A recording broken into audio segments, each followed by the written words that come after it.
Scheme and programmes, I think ये पढ़ना था आज। हाँ, तो स्टार्ट करते हैं।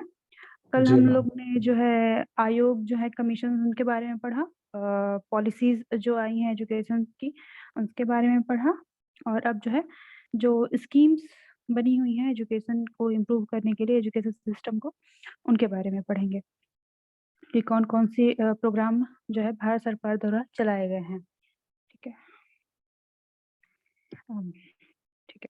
तो इसमें जो एजुकेशन जैसे कि अभी हमने पढ़ा कि पहले कल की क्लास में कि जो पहले शिक्षा था वो राज्य सरकार के अंडर में था, बट अब जो है वो सेंट्रल गवर्नमेंट के कंट्रोल में है। अब समवर्ती सूची में है, कंकरेंट लिस्ट में एजुकेशन आ चुका है। तो अब क्या जो भी पॉलिसीज़ बनती हैं शिक्षा से संबंधित, शिक्षा एजुकेशन सिस्टम को इम्प्रूव करने के लिए, वो सभी की सभी जो है वो सेंट्रल गवर्नमेंट द्वारा ही बनाई जाती हैं। जिसपे जो है राज्य सरकार को वर्क करना होता है। ठीक है? तो इसमें जो पहला है आपका वो रूसा है, राष्ट्रीय उच्चतर शिक्षा अभियान। इसका फुल फॉर्म है, ये पूछा जाता है, फुल फॉर्म कई बार आ जाता है। उसके आप लोग जो है ध्यान रखिएगा कि फुल फॉर्म क्या है। अ, तो रूसा जो है राष्ट्रीय उच्चतर शिक्षा अभियान सेंट्रल गवर्नमेंट की स्कीम है। 2013 में ये जो है लॉन्च करी गई थी, और इसमें क्या होता है कि जितने भी हायर एजुकेशन से रिलेटेड इंस्टीट्यूशंस हैं, उनको किसी तरह का कोई प्रोग्राम स्टार्ट करना होता है, या कोई इंस्ट्रूमेंट कह सकते हैं, या अगर कोई मेडिकल इंस्टीट्यूशन है, उसको किसी तरीके की मेडिसिन पे रिसर्च करने के लिए कुछ फैसिलिटी चाहिए। तो इस तरीके की जब कोई चीज़ चाहिए होती है, तो इसके लिए वो क्या सेंट्रल गवर्नमेंट से उसे फंड चाहिए होता है। तो इसके लिए वो जो है फंड के लिए अप्लाई करती हैं।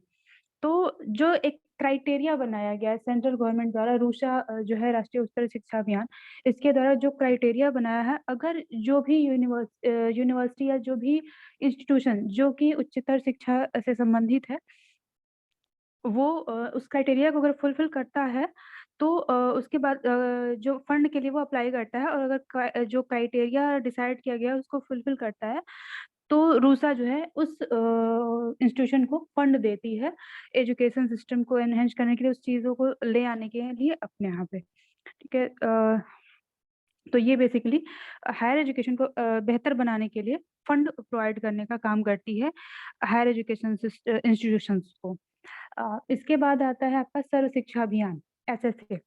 ये काफ़ी इम्पोर्टेंट है, जैसे कि आप देख सकते हैं इसमें लिखा है launch in 2001, Sarva Shiksha Abhiyan is one of the India's major flagship programme वो होता है जो एक तरह से कहते हैं कि टॉप प्रायोरिटी पे गवर्नमेंट उसको लेकर के चलती है। उसमें सारी चीज़ें लगभग होती हैं, जितनी भी महत्वपूर्ण चीज़ें हो सकती हैं। तो इसमें वो सारी चीज़ें हैं, 2001 में जो है इसे लॉन्च किया गया था, और एक मेजर फेलोशिप प्रोग्राम है, और जो है ये बेसिकली जो है प्राइमरी एजुकेशन जो है स्कूल एजुकेशन 1 से 5 तक, उसको बेहतर बनाने के लिए, उसको जो है प्रमोट करने के लिए इसको बनाया गया था। इसको बहुत मतलब इसमें एक तरह से कहा जाए इफेक्टिवनेस लाने के लिए, कि इसको बेहतर प्रेज़ेंट करने के लिए जो क्या कहते हैं आरटी एक्ट था 2009, राइट टू जो एजुकेशन एक्ट है, वो लाया गया था इसको और बेहतर तरीके से इम्प्लीमेंट करने के लिए। जो राइट टू एजुकेशन जो एक्ट है 2009 में आया था, अगस्त 2009 में आया था, और जो है करके 2010 से वो है प्रभावी हुआ था। 2009 में लागू हो गया था, बिल पास हो गया था, लेकिन 2010 से जो है वो लागू हुआ था। ये प्राइमरी एजुकेशन के यूनिवर्सलाइजेशन के लिए जो है ये स्कीम गवर्नमेंट की आई थी, सर्व शिक्षा अभियान। इसके बाद आपका है द राष्ट्रीय माध्यमिक शिक्षा अभियान। राष्ट्रीय माध्यमिक शिक्षा अभियान जो है ये आपका जो है जो आपकी सेकेंडरी एजुकेशन है उसके लिए थी। प्राइमरी एजुकेशन आपके 5 जो है 6 साल होती है।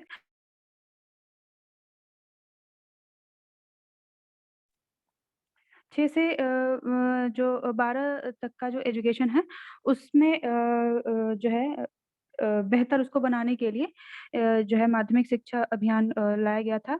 इसमें ये था कि जो है परसेंटेज एक तरह से इसमें बताया, जैसा कि आप देख सकते हैं कि ये एक सेंट्रल गवर्नमेंट द्वारा स्पॉन्सर स्कीम, जो भी अभी बात की कि सारी के सारी जो भी स्कीम होती है सेंट्रल गवर्नमेंट लाती है, तो सेंट्रल गवर्नमेंट के द्वारा स्पॉन्सर की हुई है। फंडिंग पैटर्न है जिसमें कि 70 और 75 और 25 का जो है डिवाइडेशन है, जिसमें 75% जो है वो सेंट्रल गवर्नमेंट और 25% जो है वो स्टेट गवर्नमेंट के द्वारा दिया जाता है। इसमें कुछ राज्य जो होते हैं जो कि स्पेशल राज्य की कैटेगरी में आते हैं, उनके लिए 90-10 का रेशियो है, उसमें सेंट्रल गवर्नमेंट आपका 90% और जो राज्य हैं वो 10%, और वहीं जो आपका आती हैं यूनियन टेरिटरीज़ वगैरह है उसमें तो 100% सेंट्रल गवर्नमेंट और तो ठीक है। हुँ।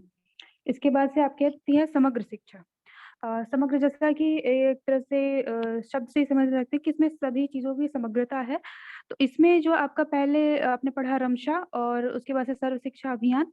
तो सॉरी समग्र सर्व शिक्षा अभियान और ये क्या नाम है सेकेंडरी एजुकेशन का आपका जो था, ये दोनों चीज़ें मिला कर के जो है हाँ, माध्यमिक शिक्षा अभियान और सर्व शिक्षा अभियान दोनों को मिला-जुला एक तरह से स्वरूप है और साथ ही इसमें जो है एक टीचर एजुकेशन से रिलेटेड जो चीज़ें थी वो भी इसमें ऐड कर दी गई थी। तीनों चीज़ों को मिला करके इसमें बनाया गया था इसको 2000 जो है 18-19 में इसे जो है प्रपोज़ किया गया था। इसको जो है सेंट्रल गवर्नमेंट के द्वारा इसमें जो है प्राइमरी से लेकर के 12th तक के सभी जो एजुकेशन सिस्टम से रिलेटेड चीज़ें हैं, वो सारी की सारी चीज़ें आती हैं। जैसे कि प्राइमरी आपकी आती थी, आपने देखा एक में आपकी सेकेंडरी आती थी। इसमें क्या है दोनों आती हैं और साथ ही इसमें टीचर एजुकेशन को भी जोड़ दिया गया था सर्व शिक्षा अभियान में। सॉरी समग्र शिक्षा में, ठीक है। जैसे इसको रमसा भी करते हैं राष्ट्रीय माध्यमिक शिक्षा अभियान, रमशा टीचर एजुकेशन ये सारी चीज़ें इसमें जोड़ दी गई थी इसलिए इसको बोलते हैं। हाँ, इसके बाद आपका आता है mid day meal scheme. Mid day meal वही जो मध्याह्न भोजन था।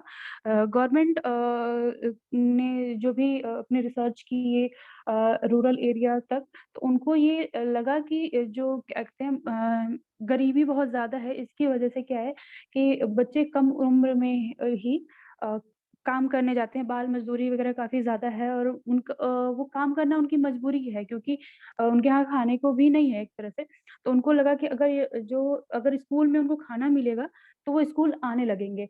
इस वजह से ये स्कीम चलाई गई सेंट्रल गवर्नमेंट द्वारा। इसका जो जो उद्देश्य था वो शिक्षा को बेहतर बनाना नहीं था। इसमें जो है एनरोलमेंट रेशियो बढ़ाना था। गवर्नमेंट का मानना था कि अगर खाना उनको जो है प्रॉपर स्कूल में मिलेगा, तो बच्चे अपने आप स्कूल आएँगे और अगर वो आने लगेंगे, तो जो है वो धीरे-धीरे एजुकेशन से अपने आप ही जुड़ने लगेंगे, शिक्षा से जुड़ने लगेंगे।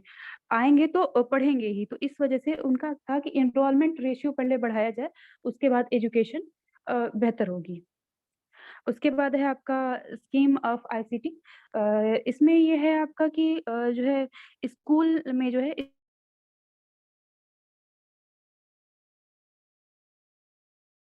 में कहा गया कि टेक्नोलॉजी की सहायता से शिक्षा दी जाए जिससे कि जो ग्रामीण एरिया के या रूरल एरिया के जो बच्चे हैं, उनको भी तकनीकी के बारे में थोड़ी बहुत जानकारी हो और बेहतर तरीके से बेहतर शिक्षकों के द्वारा उनको जो है पढ़ाया जा सके। 2004 में ये जो है लॉन्च हुई थी और इसके द्वारा विद्यालयों को तकनीक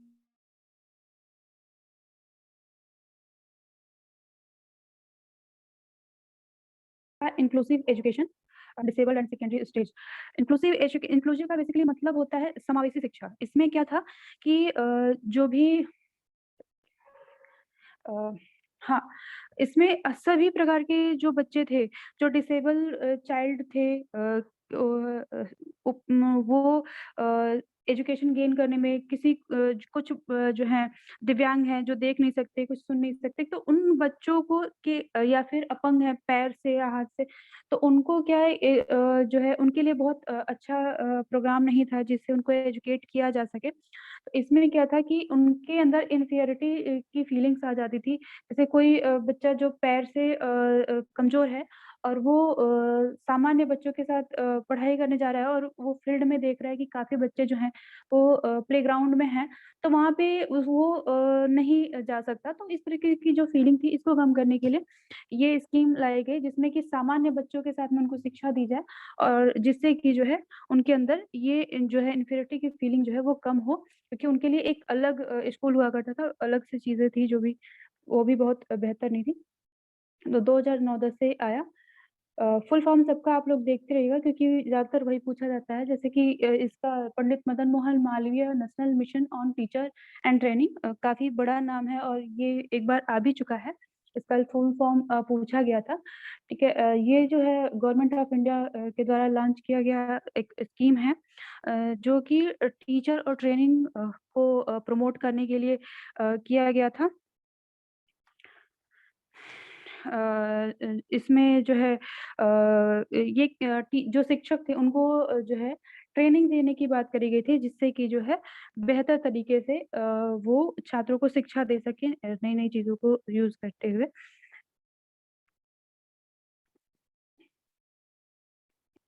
हाँ, इसके बाद से कुछ अवार्ड्स हैं जो कि शिक्षा के क्षेत्र में दिए जाते हैं।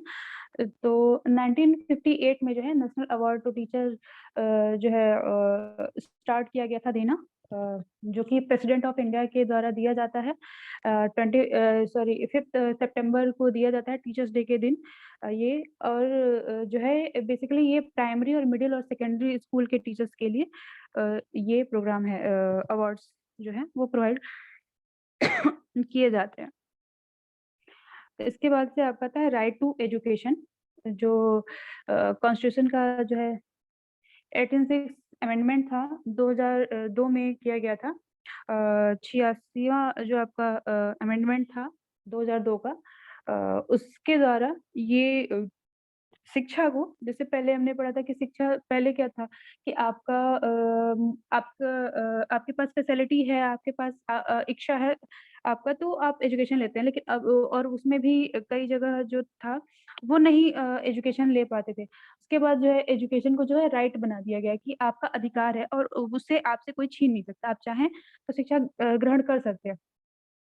तो इसके लिए संविधान में 86वां संशोधन किया गया 2002 में और उसके द्वारा जो आर्टिकल 21 है, उसमें एक जोड़ा गया 21 ए और उसके द्वारा जो है शिक्षा को अधिकार बनाया गया, राइट टू एजुकेशन बनाया गया। जो आर्टिकल 21 है, वो जीने का अधिकार है। उसमें जो है जितना महत्वपूर्ण एक तरह से जीने का अधिकार है, उतना ही महत्वपूर्ण शिक्षा को भी दिया गया है जीने के लिए बताया गया है। इसमें जो है 6 से जो है 14 साल तक के जो स्टूडेंट्स हैं, उनके लिए फ्री एंड कंपल्सरी एजुकेशन की बात करी गई है। जो है इससे पहले जैसे कि पढ़ा कि एडल्ट एजुकेशन है, उसमें भी जाकर के वो लोग कहीं भी एजुकेशन ले सकते हैं, लेकिन उनके लिए फ्री एजुकेशन नहीं होगा। फ्री एजुकेशन के लिए उम्र निर्धारित है 6 से लेकर के 14 वर्ष तक के आयु के बच्चों को। उसके बाद आपका आता है मनोदर्पण। अभी जैसे कि कोविड का टाइम चल रहा है तो बहुत सारी क्लासेस भी रेगुलर नहीं हो रही हैं और भी बहुत सारी प्रॉब्लम्स आ रही हैं। बच्चों को साइकोलॉजिकल भी चीज़ें दिक्कत हो सकती है, तो इसकी वजह से जो है उनके साइकोलॉजिकल जो सपोर्ट के लिए जो है गवर्नमेंट ने एक जो है प्रोग्राम स्टार्ट करा है, स्ट्रेस को कम करने के लिए स्टूडेंट की कोविड की वजह से जो भी प्रेज़ेंट टाइम में है। निर्भर अभियान के तहत और उसके बाद से है आपका national initiative for digital education and teacher preparation. ठीक है, 70 मई 2020 को ये जो है स्टार्ट करा गया था। इसके अंदर कुछ जो है पीएम विद्या प्रोग्राम जो थे उसके अंतर्गत ये आता है। इसमें जो है कुछ प्रोग्राम्स हैं, जैसे पहला है आपका Diksha digital infrastructure for knowledge sharing. अभी नया आया है ये तो पूछा जा सकता है इसलिए को थोड़ा-सा ध्यान दीजिएगा। इसमें क्या है कि ये जो है एक मूक कोर्स है और जो है एक कंटेंट प्रोवाइड करते हैं स्कूल एजुकेशन के लिए, स्कूल के जो छात्र हैं उनके लिए प्रोवाइड किया जाता है। उसके बाद से आपका है स्वयं प्रभा। ये एक टीवी चैनल है जो कि 1 से 12 तक की क्लास के लिए कंटेंट प्रोवाइड करता है। इसमें को भी देखना हो वो देख सकता है इस पे। और उसके बाद से स्वयं जो है ऑनलाइन कोर्स है। ये मूक फॉर्मेट में है, ओपन स्कूल जो है या फिर एनआईएस कह सकते हैं। इसमें कोई भी खुद को जाकर रजिस्टर्ड कर सकता है और वहाँ से जो है कम खर्चे में एक तरह से कहा जाए एजुकेशन गेट कर सकता है। On air exclusive use of radio जो अभी क्या है काफ़ी कम्युनिटी रेडियो वगैरह जो भी है पॉडकास्ट स्टार्ट करे गए हैं, शिक्षावाणी जिसमें से एक है, तो पूछा जा सकता है इस चीज़ के बारे में देखिएगा। इस special E content for visually and hearing impaired development और डिजिटल एक्सेसिबल इंफॉर्मेशन सिस्टम जो है ये साइन लैंग्वेज जो है आपका उससे उसकी बात करी गई है जैसे कि जो डिसेबल्ड बच्चे हैं उनके लिए एजुकेशन कैसे प्रोवाइड किया जाए प्रेजेंट टाइम में जबकि स्कूल वगैरह बंद हैं तो वेबसाइट और यूट्यूब के थ्रू जो है उनके लिए भी प्रोग्राम चलाए जा रहे हैं। ठीक है, इसके बाद है रिसर्च एंड इनोवेशन स्कीम। जो है गवर्नमेंट ने रिसर्च को डेवलप करने पे रिसर्च में बेहतर काम करने के लिए नवंबर जो है 5 नवंबर 2015 को जो है राष्ट्रपति भवन से जो है स्टार्ट करा था इम्प्रिंट जो है बेहतर के लिए कई सारे प्रोग्राम बनाए एक-एक करके देखते हैं। इम्प्रिंट जिसमें कि है 2015 से स्टार्ट किया गया था सबसे पहला इस जो है ये इम्प्रिंट जो है आपका रिसर्च के लिए इनोवेशन कह सक इस जो है कह सकते हैं कि इनोवेटिव चीज़ें करने के लिए, नई चीज़ें लाने के लिए रिसर्च में टेक्नोलॉजी के डेवलपमेंट के लिए और सोसाइटी के जो डेवलपमेंट के लिए जो है ये प्रोग्राम लाया गया था रिसर्च जिससे बेहतर हो। नॉलेज एनहांस करने के लिए साइंटिफिक नॉलेज क्रिएट करने के लिए थॉट फंडामेंटल जो है अप्लाइड रिसर्च फ्रूटफुल जो है ट्रांसलेशन इस तरीके की चीज़ें जो है इंजीनियरिंग और टेक्नोलॉजी इनोवेशन के लिए बेटरमेंट के लिए सोसाइटी के को लाया गया था और जो है उच्चार आविष्कार ये जो योजना थी ये जो है स्टडी के साथ-साथ एक तरह से कह दें कि जो इंडस्ट्रीज़ हैं उनके साथ जो है एकेडमिक करिकुलम को इन्वॉल्व करके और शिक्षा को बेहतर बनाने की कोशिश की थी। रिसर्च का मतलब हो गया कि हायर एजुकेशन रिसर्च से रिलेटेड जो हायर एजुकेशन भी है, तो इसमें इंडस्ट्री को ऐड करके इसके बाद से कुछ रिसर्च पार्क बनाए जाने की बात कही गई है, जिसमें कि 7 यूनिवर्सिटीज़ को सिलेक्ट किया गया है, जिसमें कि है आईआईटी गुवाहाटी, आईआईटी दिल्ली है, IIT Kanpur, IIT Kharagpur, IIT Bombay, IIT Hyderabad और आईएससी ये 7 यूनिवर्सिटी है जिनको मिला करके रिसर्च पार्क बनाने की भी बात कही गई है। इसके बाद से है फास्ट जो है आपका training and research in frontier areas जो रिसर्च के जो आपके स्कॉलर्स हैं, स्कॉलर्स को ट्रेनिंग देने की बात की गई है जिसमें 36 उसके सेंटर्स हैं एक्सक्लूसिव जो है इसको जो है जो भी फ्रंटियर रिसर्च के टॉपिक हैं उनको बेहतर बनाने के लिए स्कॉलर्स जो हैं उनको रिसर्च की ट्रेनिंग देने के लिए ये प्रोग्राम है। इसके बाद है आपका गेन इसमें ये गवर्नमेंट ऑफ इंडिया के द्वारा अप्रूव एक जो है ग्लोबल इनिशिएटिव है एकेडमिक नेटवर्क इसका जो फुल फॉर्म है global initiative of academic network. इसमें क्या है हायर एजुकेशन जो से संबंधित जितने भी साइंटिस्ट हैं जो उस पे काम कर रहे हैं उसके बेटरमेंट के लिए उनको एक प्लेटफॉर्म पे ला करके जो है हायर एजुकेशन जो भारतीय शिक्षा है उच्चतर शिक्षा भारत की उसको बेहतर बनाने के लिए काम किया जाएगा। इसके बाद है spark scheme for promotion of academic and research collaboration and initiative of ministry of human resource and development इसमें जो है अ जो है आपकी मिनिस्ट्री ऑफ जो भी चीज़ें होती हैं वो मिनिस्ट्री ऑफ जो डेवलपमेंट है वही करती है। एमएचआरडी जो कि पहले था, अभी नाम उसका बदल करके चेंज कर दिया गया है। न्यू एजुकेशन पॉलिसी के आने के साथ-साथ ही मिनिस्ट्री ऑफ एजुकेशन कर दिया गया है। तो इसमें जो है जो भारत की टॉप रैंकिंग यूनिवर्सिटी है वो वर्ल्ड की यूनिवर्सिटी के साथ कोलैबोरेट करके रिसर्च के में काम करेंगे, रिसर्च प्रोजेक्ट्स पर काम करेंगे। इसके बाद से निधि है, national institute for design innovation scheme.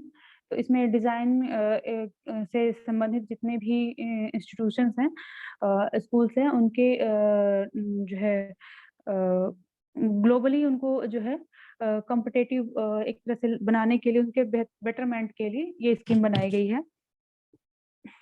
Impress है, इसमें बहुत ज़्यादा चीज़ें, इसका बेसिकली आपके एग्ज़ाम में फुल फॉर्म पूछा जा सकता है, या फिर पूछा जा सकता है कि ये किस एरिया से संबंधित है, इससे ज़्यादा नहीं पूछा जाएगा आपके नेट के एग्ज़ाम में। इम्प्रेस है इसके बाद। हाँ, इम्पैक्ट फुल पॉलिसी रिसर्च इन सोशल साइंस। रिसर्च जो भी रिसर्च प्रोजेक्ट हैं जो कि सोशल साइंस से के फील्ड में आते हैं, ह्यूमैनिटीज़ में आते हैं, उसमें जो है अर्बन ट्रांसफॉर्मेशन, मीडिया, कल्चर जो भी है, जो भी ह्यूमैनिटी से संबंधित सब्जेक्ट्स हैं, उनके में जो रिसर्च हो रही है उसके बेटरमेंट के लिए ये है प्रोग्राम। उसके बाद स्टार्ट है, stars scheme for transformation and advance research in science. Science के जो सब्जेक्ट्स हैं, फिजिक्स, केमिस्ट्री, और जो साइंस से रिलेटेड जो इंस्टीट्यूशंस हैं इंडियन, जैसे कि आईआईएससी है बेंगलुरु, इस तरह के उनके बेटरमेंट के लिए, उनके बेहतर रिसर्च जो डेटा साइंस एंड मैथमेटिक्स है, अर्थ साइंस है, इन सब के बेटरमेंट के लिए, इससे संबंधित रिसर्च के बेटरमेंट के लिए इसको इस प्रोग्राम को लाया गया है। इसके बाद है आपका स्टाइल। इसमें जो है फैकल्टी और जो स्टूडेंट हैं, उनके एक कह दें तो मतलब उनके नॉलेज के प्रमोशन के लिए, इंक्लूसिव इनोवेशन जो है कॉग्निटिव थिंकिंग डेवलप करने के लिए इस स्कीम को जो है ले आया गया है।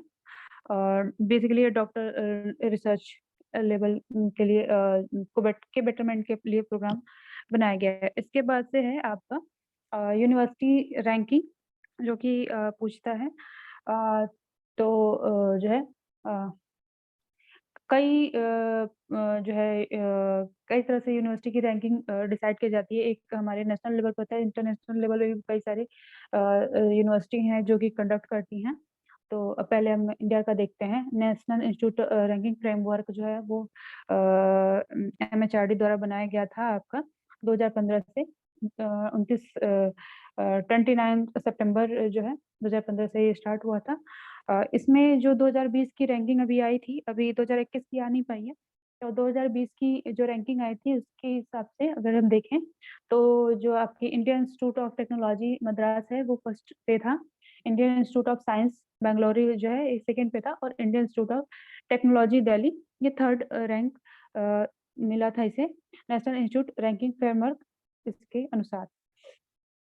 इसके बाद है academic research ranking of world university.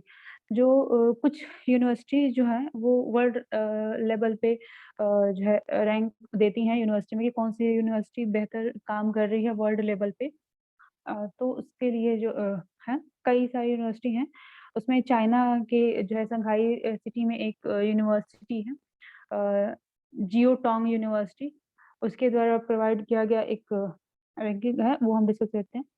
ये है इसमें जो है फर्स्ट जो पोजीशन है वो हार्वर्ड यूनिवर्सिटी को मिली है यूएसए की, सेकंड है स्टैनफोर्ड यूनिवर्सिटी, ये भी यूएसए की, और थर्ड है university of Cambridge, UK third. India की जो यूनिवर्सिटी है वो 500 से 600 के बीच में आई हैं। इसमें पहला जो इंडिया की फर्स्ट रैंकिंग यूनिवर्सिटी है वो उसके 500 के बाद आती है इंडियन इंस्टीट्यूट ऑफ साइंस, और 600 से 700 के बीच में है Indian institute of technology Madras, जो कि सेकंड पे है इंडिया में। इसके बाद से है क्यूएस जो है आपकी रैंकिंग होती है। तो क्यूएस रैंकिंग में जो है ये 2021 का इसके द्वारा ला दिया गया था। तो ये है, इस पे भी देख लेते हैं। हाँ, इसमें ये भी यूनिवर्सिटी एनुअली पब्लिश करती है अपनी रैंकिंग। इसमें जो है सिलेबस के अकॉर्डिंग भी ये जो है रैंकिंग प्रोवाइड करती है कि फिजिक्स जैसे हुआ तो फिजिक्स के क्षेत्र में कौन सी यूनिवर्सिटी है जो कि अच्छा काम कर रही है। जैसे कि योग है तो योग पे कौन सा बेहतर काम कर रही है, मीडिया है तो मीडिया पे कौन से बेहतर काम कर रही है यूनिवर्सिटी, उस सिलेबस के अकॉर्डिंग भी ये प्रोवाइड करती है। इसमें हम देखते हैं तो इसमें जो पहला है वो मर्चेंटल इंस्टीट्यूट ऑफ टेक्नोलॉजी है, जो एमआईटी है, कैम्ब्रिज यूनिवर्सिटी की ये फर्स्ट है। स्टैनफोर्ड इसके अनुसार 2021 के क्यूएस रैंकिंग में सेकंड नंबर पे है। हार्वर्ड यूनिवर्सिटी है जो कैम्ब्रिज ये यूनाइटेड स्टेट की, ये थर्ड पे है। और इसमें जो इंडिया की यूनिवर्सिटी है वो टॉप 100 में ना आकर के टॉप 200 के अंडर में आई हैं। तो 172 पे Indian institute of technology Bombay है, और उसके बाद से 185 पे है Indian institute of science Bengaluru, और 193 पे Indian institute of technology Delhi. तो ये तीन हैं। इसके बाद है आपका, हाँ, कुछ जो है एक्ट्स हैं जो कि पूछे जाते हैं एग्जाम में आके, उनके बारे में थोड़ा सा देख लेते हैं। बहुत ज्यादा नहीं पूछा जाता है, ये थोड़ा बहुत हो जाता है। जो फंडामेंटल राइट्स है हमारे, उसमें जो है आपका 14 से 18 जो आपके है वो जो आपका आता है राइट टू इक्वालिटी।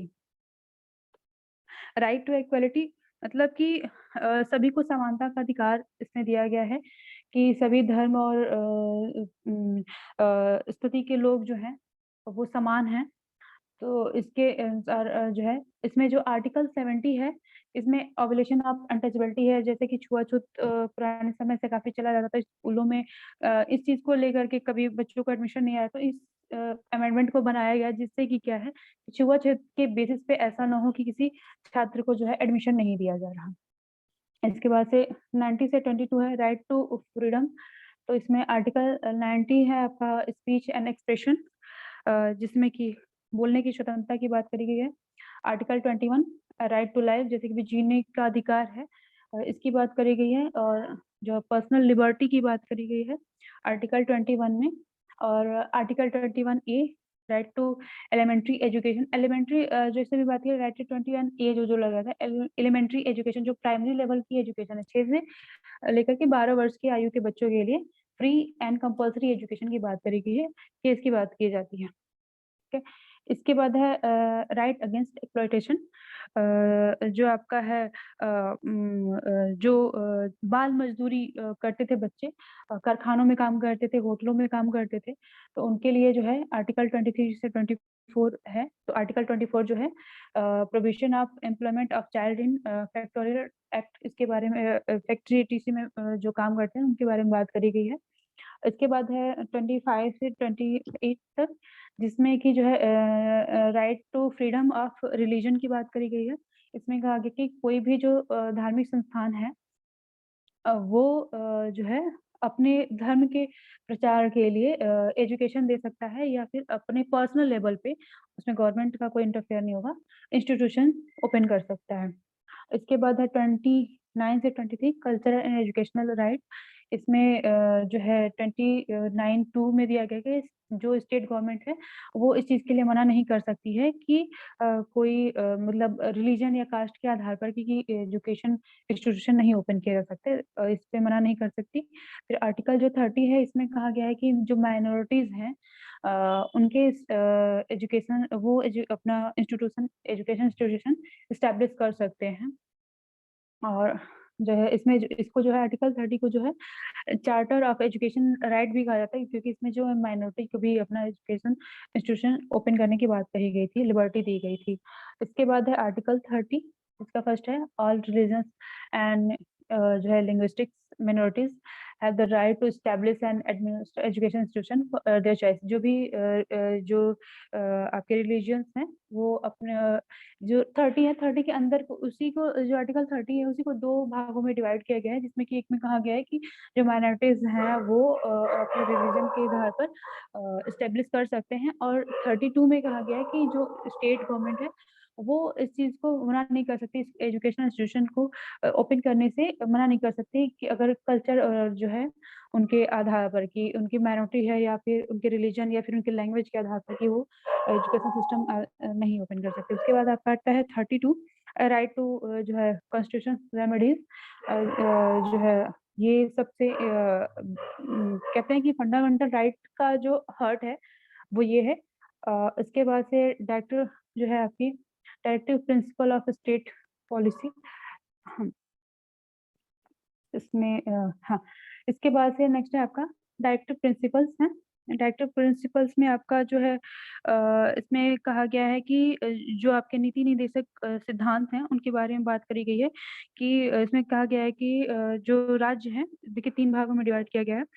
41 है, 45 और 46 है, जिसमें कि 41 में कहा गया राज्य जो है आर्थिक क्षमता के भीतर रह करके शिक्षा के विकास और कार्य करने की उसको स्वतंत्रता है अपने डेवलपमेंट के लिए।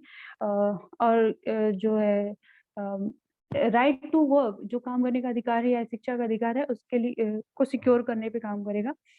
दूसरी चीज में कही गई थी कि 10 से कम उम्र के जो है बच्चे हैं उनको जो है कंपल्सरी एजुकेशन की देने की बात करी गई थी एक टाइम के अंदर, जो कि एज फिक्स है उसमें दी गई थी। फिर जो लास्ट है आपका, इसमें क्या है कि शैक्षिक और आर्थिक हितों को बढ़ावा देने की बात कही गई है, जो अनुसूचित जाति कहे जाए, जनजाति या फिर जो कमजोर वर्ग है उनके लिए। ठीक है, इसके बाद आपका आता है कुछ डेज आते हैं, जैसे कि ये तो आप लोगों को पता होगा, टीचर्स डे जो है आपका 5 सितंबर को मनाया जाता है हर साल। डॉक्टर सर्वपल्ली राधाकृष्णन जो है first vice president of independence जो है उनके बनाया जाता है। और उसके बाद से आपका सेकंड है इंटरनेशनल लिटरेसी डे, ये मनाया जाता है 8 सितंबर को। और नेशनल एजुकेशन डे जो है आपका 11 नवंबर को मनाया जाता है। और चिल्ड्रंस डे 14 नवंबर को मनाया जाता है। और जो आपका यूनिवर्सल चिल्ड्रंस डे है वो जो है नवंबर 20 को मनाया जाता है। ठीक है, तो ये था आज का। अभी किसी को पूछना है तो पूछ सकते हैं, फिर क्वेश्चंस पे थोड़ा सा डिस्कस कर लेंगे हम। तक मैं निकाल लूं क्वेश्चन।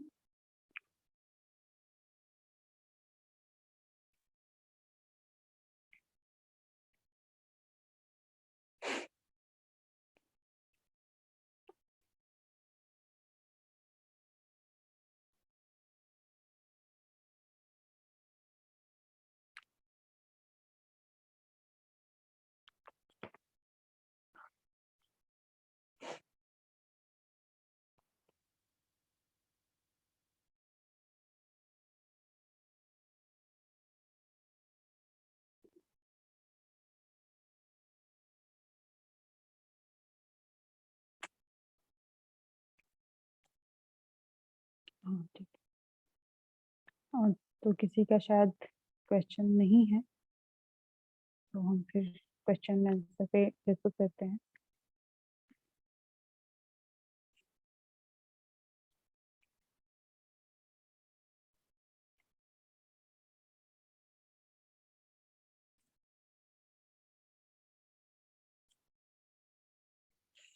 जिसमें कि ये देख सकते हैं आपका।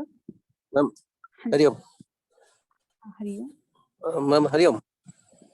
हाँ हरिओम भैया। हाँ, ये हमारा जो नेट में जो एग्जाम में इसी में कितने क्वेश्चन आएगा मैम? नेट के एग्जाम में अभी देखिए हाँ, क्वेश्चन पेपर ही हम लेकर के आए हैं। इसमें देखिए जुलाई 2016 का ये पेपर है। इसमें जो क्वेश्चन आएंगे हाँ, अभी मैं नीचे कर दूंगी तो आपको आंसर दिख जाएगा, और अभी इस पे डिस्कस करना है इसलिए अभी मैं नीचे कर रही हूँ, आप खुद देख लीजिएगा। इसमें 2 क्वेश्चन पेपर अगर आज हो पाएगा या फिर एक जो भी है हम इस पे डिस्कस कर लेते हैं। ठीक है। जो आपका हायर एजुकेशन आता है बेसिकली, तो इसका जो नाम होता है, जैसे कि अभी आप यहाँ पे देख सकते हैं higher education system, governance, polity, administration, जो है ये सारी चीजें इसमें आती हैं। गवर्नेंस के भी क्वेश्चन आते हैं, पॉलिटी के भी आते हैं, एडमिनिस्ट्रेशन के भी आते हैं। हायर एजुकेशन के साथ में उच्च शिक्षा के जो क्वेश्चन आएंगे ही, शासन जो है राज्य का और केंद्र का, उससे संबंधित आएंगे। राजनीति और प्रशासन के भी क्वेश्चन हायर एजुकेशन के साथ ही आते हैं, उसी उसमें आते हैं। ठीक है, इसमें जो पहला क्वेश्चन है आपका, which of the following core value among the institutions of higher education are promoted by NAAC, national assessment and accreditation council के द्वारा कौन में से जो है इंस्टीट्यूशंस है हायर एजुकेशन के जो प्रमोट किए जाते हैं। तो इसमें आप लोग आंसर जो है वो कमेंट बॉक्स में दे दीजिएगा, या फिर कोई बोल के बताना चाहता है तो बता दीजिएगा, फिर हम आंसर पे डिस्कस करते हैं। यहाँ पे आपका जो आंसर है वो बी है, देख सकते हैं। और इसमें आप देख रही है कि ए, बी और सी तीनों सही हैं। ए, कंट्रीब्यूटिंग टू नेशनल डेवलपमेंट, जो आपका नेक है वो रैंक प्रोवाइड कराता है यूनिवर्सिटीज को। तो ये जो है नेशनल डेवलपमेंट के लिए अगर उनके अंदर कंपटीशन डेवलप होगा तो ये चीजें होती हैं। इसके बाद आपका आता है fostering global competitive among the students, और डी है आपका promoting the optimize utilization infrastructure. ये तीन चीजें जो हैं नैक के द्वारा प्रमोट की जाती हैं रैंकिंग देने की वजह। नेक्स्ट है आपका विच ऑफ, इसमें तो आंसर दे दिया, विच of the following statement about the Indian political system is correct. इसमें जो ये क्वेश्चन है आपका,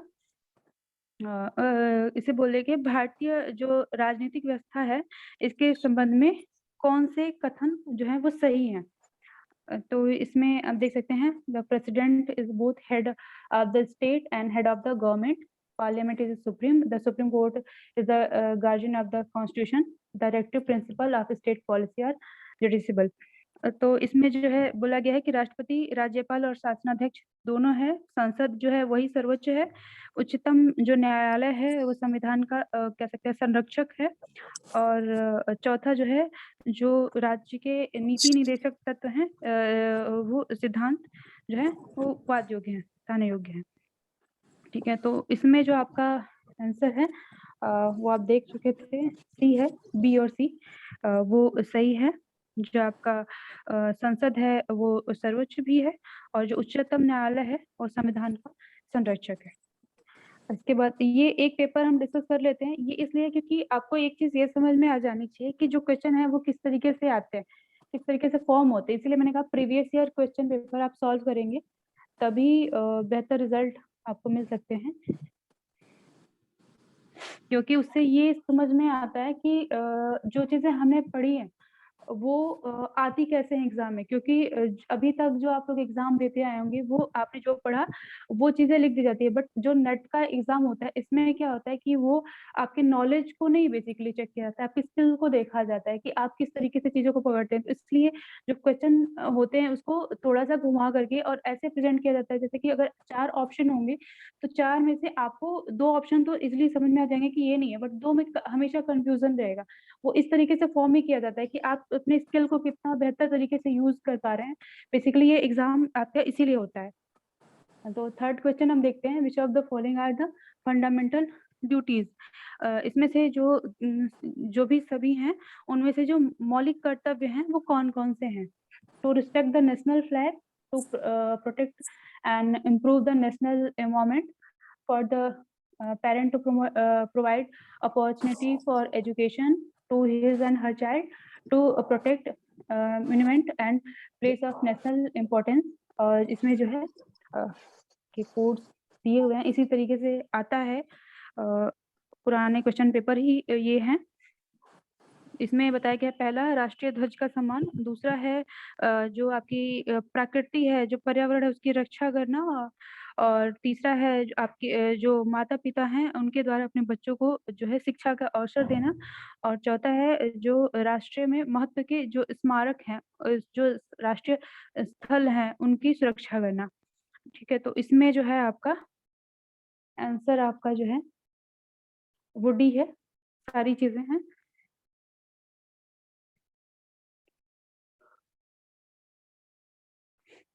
which of the following statements are correct in respect of NITI Aayog.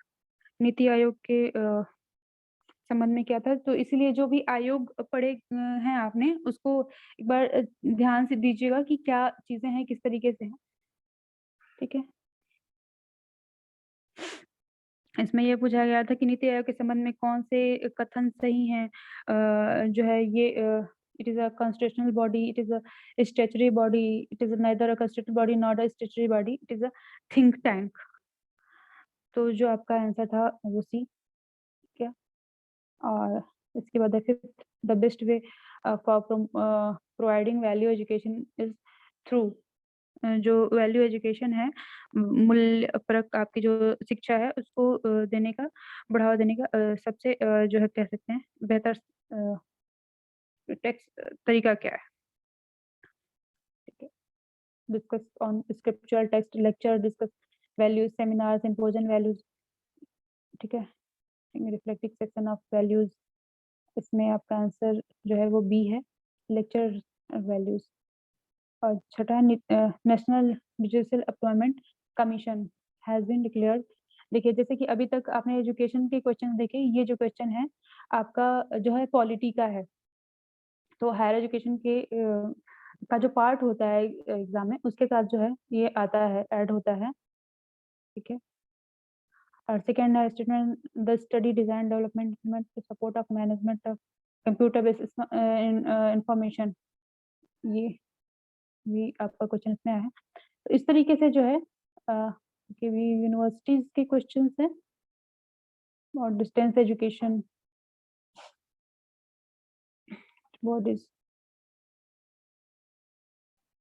Rajya Sabha, देखिए अभी जैसे which of the following statements are not correct in respect of Rajya Sabha, तो ये सारे क्वेश्चंस भी आते हैं। तो आपको केवल जो आपने पढ़ा है हायर एजुकेशन में, उसके साथ में आपको पॉलिटी, गवर्नमेंट जो आपके शासन है, प्रशासन है, इसके बारे में भी आपको पढ़ना है हायर एजुकेशन में। तो ये चीजें आप क्वेश्चन सॉल्व करके आप देख सकते हैं कि आपको क्या चीजें और हैं। हायर एजुकेशन का जो पार्ट था वो आपका आज ओवर हो गया। अभी किसी को कुछ पूछना है?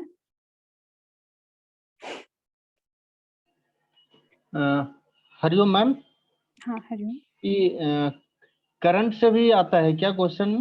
हाँ, करंट में अभी जैसे कि न्यू एजुकेशन पॉलिसी आई है, तो इसमें क्या-क्या चीज़ें नई आई हैं, इसके बारे में पूछा जा सकता है। या प्रेज़ेंट में अभी जैसे कि कोविड चल रहा है, तो हो सकता है कि कोई स्कीम आ जाए बच्चों के लिए, या फिर जैसे बच्चों को प्रमोट किया जा रहा है, या इसमें कोई एक नई स चीज़ें आ जाए। जैसे कि अभी हमने बताया कि मनोदर्पण है, साइकोलॉजिकल जो सपोर्ट के लिए बच्चों के लिए, तो ये चीज़ें पूछी जा सकती है। पूछा जा सकता है, ऑप्शन में आपको दे देगा कई सारा, और पूछ देगा कि गवर्नमेंट की कौन सी ऐसी स्कीम है जो कि बच्चों के साइकोलॉजिकल सपोर्ट के लिए कोविड के टाइम पे लॉन्च करी गई थी। तो इस तरीके से क्वेश्चन आ सकते हैं। तो ये करंट में भी आपका आ सकता है और हायर एजुकेशन में भी आ सकता है। नहीं, जैसे करंट अफेयर हो गया या फिर खेल कूद वगैरह या फिर पुरस्कार वगैरह हो गया, ये इस टाइप का भी क्वेश्चन नहीं, उसमें ये तो आता है? पार्ट अलग हो गया ना। ये तो आपका जो करंट अफेयर तो आपका आता ही है, नेट के फर्स्ट पेपर में आता ही है। बट हायर एजुकेशन में, अगर हायर एजुकेशन से संबंधित करंट में कोई चीज है तो वो जी, आएगी। ओके। और किसी को?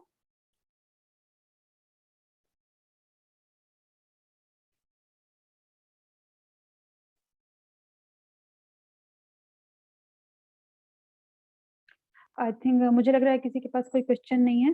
Thank you Ayush.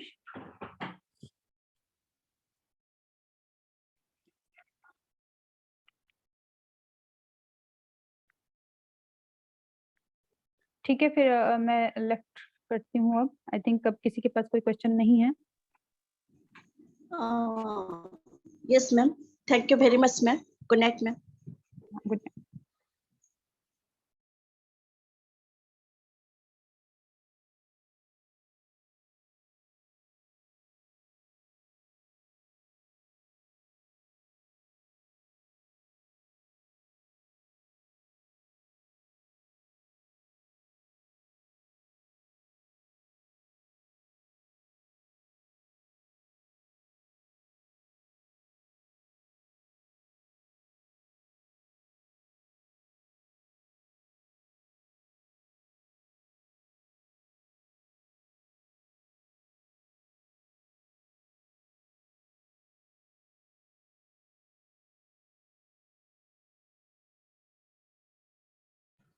आप सभी गूगल अटेंडेंस फॉर्म भर लीजिए।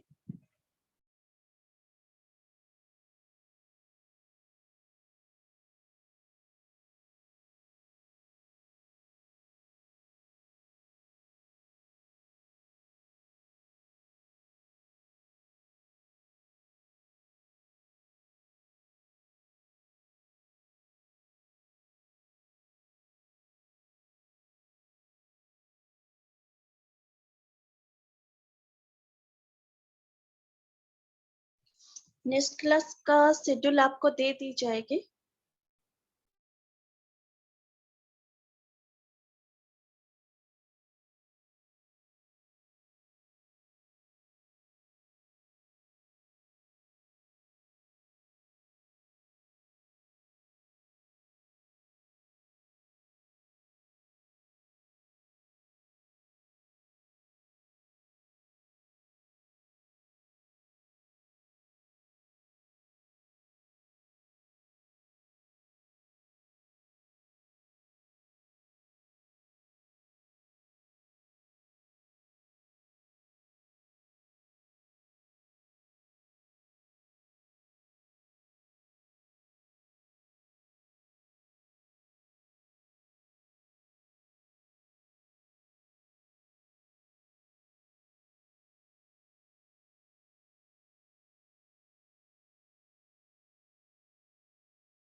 हाँ,